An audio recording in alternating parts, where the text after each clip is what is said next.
Je passe maintenant au paragraphe 2, dans le cadre de notre 6e vidéo. Alors, paragraphe 2, matrice d'adjacence des graphes. Faites attention. Donc là, c'est plus un rappel. On commence à apprendre des nouvelles idées, mais toujours dans le cadre des idées simples. Et vous allez voir. Donc, 2 en définition. Soit j'ai un graphe, faites attention,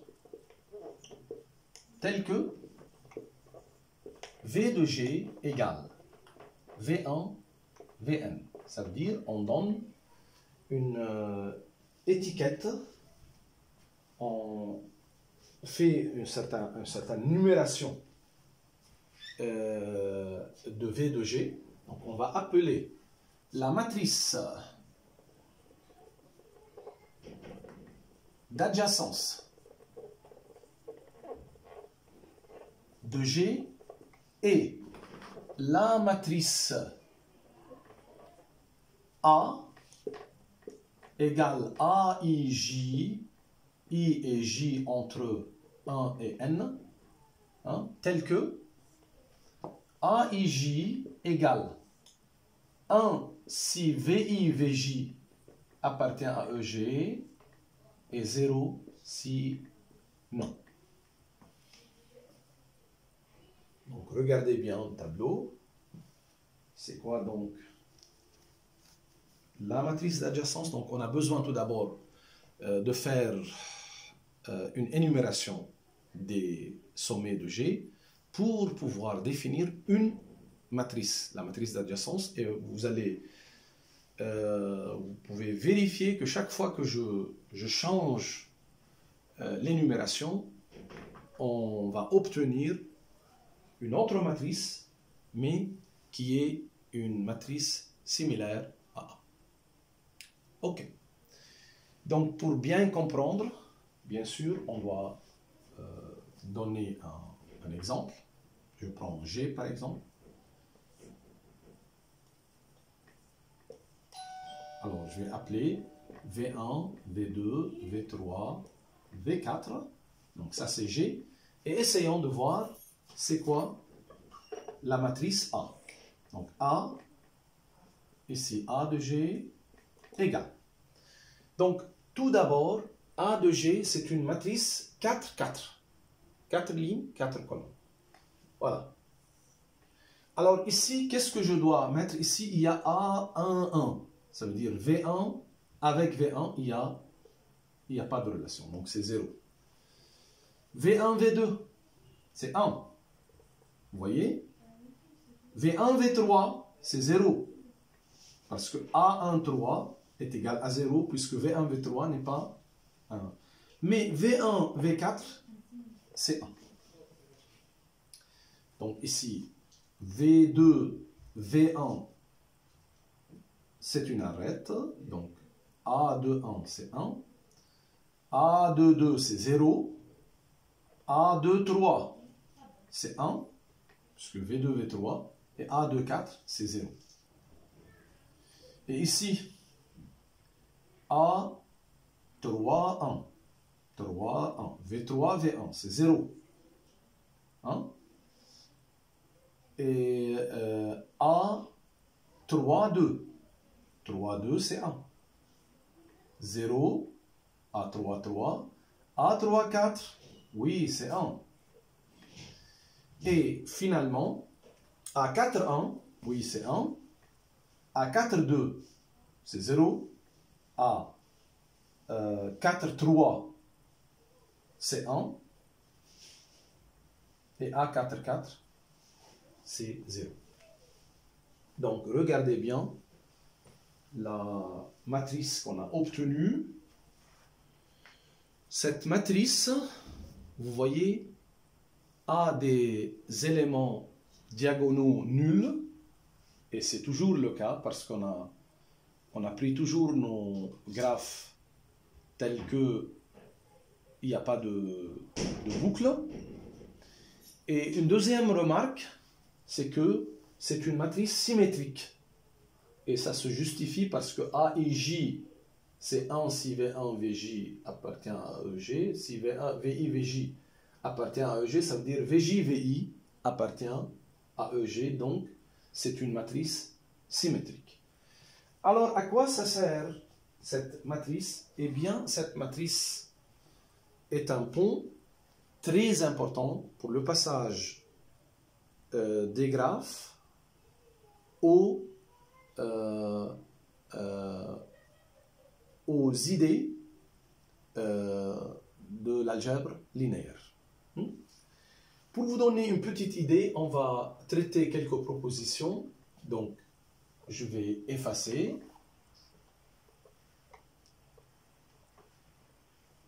Eh bien, donc tout d'abord, remarque, on a vu que si A égale AG, donc G c'est notre matrice, telle que V de G égale V1, etc., Vn, égale AIJ, IJ entre 1 et N. Alors la première chose, c'est que AII égale à 0. Deuxièmement, AIJ égale AJI. Je pense que tout ça c'est clair, parce qu'entre VI et VI, il n'y a pas de relation. Entre VI et VJ, s'il y a une arête, alors entre VJ et VI, il y a une arête, ça veut dire les deux sont soit 0, soit 1. Ok? Troisième chose, si je prends la somme de AIJ, I allant, enfin J allant, de 1 jusqu'à N, c'est la même chose.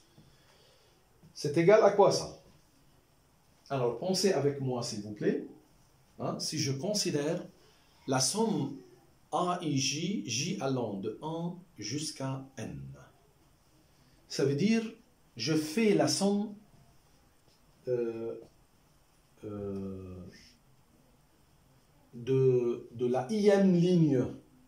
La ième ligne, c'est AI1, AI2, etc., AIN. Je fais cette somme-là de la matrice. Alors, qu'est-ce que je vais obtenir? D'après vous, alors, c'est clair que le AIJ sont soit 0, soit 1. Quand est-ce que j'ai 1? C'est lorsque VJ est en relation avec VI. Je regarde. Est-ce que, par exemple, ici, V1 est en relation avec VI? Si oui, je mettrai 1. 0, 0, 1, 1, etc. Donc, les 1 que je compte ici, c'est le nombre de sommets qui sont dans le voisinage de VI. Alors, ça, c'est égal à dVI. Je souhaite que cela soit clair. J'aime bien que cela soit clair. Donc, la somme de AIJ, c'est égal à dVI.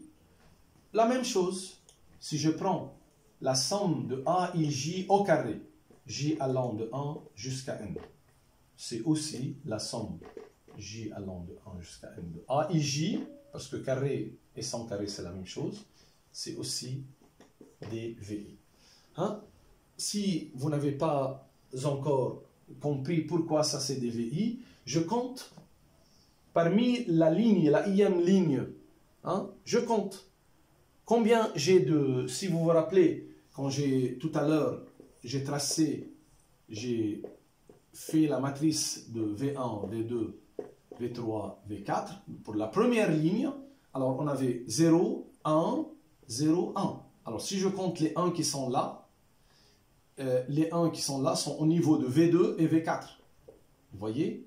Parce que ici, on a V1, V2 appartient à EG, et ici V1, V4 appartient à EG. Par contre, ici, il y a des zéros. Donc, quand je compte les 1 de la ligne, en fait, je compte les sommets qui sont liés à V. Donc, ça veut dire que je compte des de V. Et ça, c'est important parce que tout à l'heure, on va voir à quoi ça sert.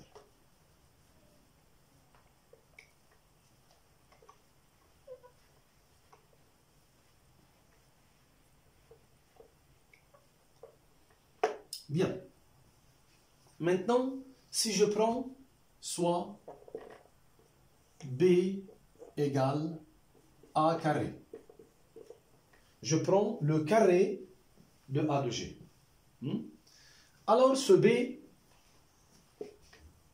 égale, bien sûr, B et J sont entre 1 et N. Le carré d'une matrice NN est une matrice NN. Tout d'abord, je vous invite à me dire c'est quoi BII. Ça vaut combien BII? Eh bien, par définition, BII, c'est la somme de AIK, AKI, K allant de 1 jusqu'à N. Si vous n'êtes pas d'accord, ça veut dire que vous avez oublié comment je fais la multiplication des matrices. Quand je fais la multiplication, par définition, les coefficients sont de cette manière. Alors, j'utilise le fait que A est symétrique, donc ça, c'est égal à la somme de A, IK au carré, c'est la même chose, AIK, K allant de 1 jusqu'à N, et ça, c'est combien? Tout à l'heure, on a vu que ça c'est des VI. Alors, les éléments diagonaux de B sont exactement les degrés. Les degrés. Vous voyez? Maintenant, c'est combien BIJ? Alors, c'est, comme on a vu, BIJ, c'est la somme de AIK, AKJ, K allant de 1 jusqu'à N. En fait, je peux écrire ça, il n'y a pas de grand progrès. K allant de 1 jusqu'à N, AIK, AJK. Alors, ce produit-là, il vaut ou bien 0 ou bien 1. Quand est-ce que ce produit-là, c'est 1? C'est lorsque les deux coefficients sont 1. Dès que l'un des deux, c'est 0, alors le produit est 0. Alors, quand je fais la somme, si j'écris ici sur mon brouillon, AI1, AJ1, plus AI2, AJ2, plus, etc. Alors, quand est-ce que ce produit-là n'est pas nul? C'est lorsque V1 lié à VI et en même temps à VJ. Et de même, partout, quand j'aurai 1, là où par exemple ici 0, là où je dois avoir 1, ça veut dire qu'il y a un sommet commun entre VI et VJ. Alors cette somme va être exactement le cardinal de l'intersection de VI avec VJ. Essayez de regarder bien ce qui est écrit au tableau. Si vous avez une question, n'hésitez pas à m'écrire sur notre groupe, ou bien quand on va faire un meeting, vous pouvez bien sûr garder vos questions. أنا بتمنى كنت لو هلا أنتوا قدامي وكنا عم نحكي مع بعض، لكن إن شاء الله بيجي هذا اليوم وبنقعد قدام بعضنا ونتعرف على بعضنا. OK? Alors, je répète, pourquoi le BIJ, c'est exactement le cardinal de l'intersection entre NVI et NVJ, parce que BIJ, définition, c'est comme ça, je passe à ça, il n'y a pas de grande différence, et là, je compte les 1, et les 1 se trouvent exactement au niveau des sommets qui sont à la fois liés à VI et VJ. Ça veut dire que quand je fais cette somme, je suis en train de compter les sommets qui sont là, et en fait, je suis en train de compter, c'est le nombre de chemins de VI, VJ, chemin de longueur exactement 2.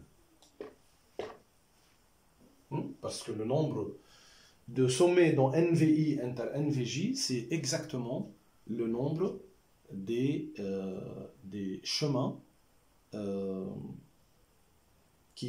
longueur 2 qui part de VI vers VJ. Eh bien, donc, je passe à autre chose, mais au niveau de vidéo suivant.